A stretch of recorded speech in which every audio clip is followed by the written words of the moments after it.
Friends, ఇప్పుడే అందిన వార్త. కాంగ్రెస్ సీనియర్ అగ్రనేత సస్పెండ్. సీఎం రేవంత్ రెడ్డి సంచలన నిర్ణయం అంటూ వార్తలు అయితే వినిపిస్తున్నాయండి. దీనికి సంబంధించి వివరాలు చెప్పడానికి వీడియో చేయడం జరుగుతుంది. చాలా మంది వీడియో వస్తున్నారు కానీ సబ్స్క్రైబ్ మర్చిపోతున్నారు. దయచేసి ఈ ఛానల్ సబ్స్క్రైబ్ చేసుకొని బెల్ ఐకాన్ ఆల్ పై ట్యాప్ చేయండి. ఇటువంటి ఇంపార్టెంట్ ఇన్ఫర్మేషన్ మిస్ అవ్వకుండా మీ ఫోన్ నోటిఫికేషన్ రూపంలో వస్తుంది. చాలా మంది మీరు చూస్తున్నారు కానీ లైక్ చేయడం లేదండి. దయచేసి లైక్ చేయండి. ఇన్ఫర్మేషన్ అందరూ కూడా మనం రీచ్ చేసిన వారు అవుతాం.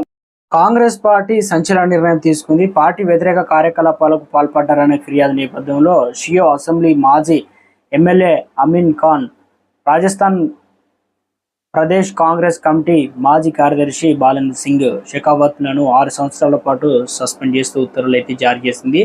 ఇక భారతదేశం అంతా లోక్సభ ఇటు అసెంబ్లీ ఎన్నికలు జరుగుతున్న నేపథ్యంలో పార్టీ వ్యతిరేకంగా కార్యకలాపాలకు పాల్పడ్డారని మాజీ ఎమ్మెల్యే అనగా షియో, దీనికి సంబంధించి అసెంబ్లీ మాజీ ఎమ్మెల్యే అమీన్ ఖాన్ను రాజస్థాన్ ప్రదేశ్ కమిటీ సంచలన నిర్ణయం అయితే తీసుకుందనమాట.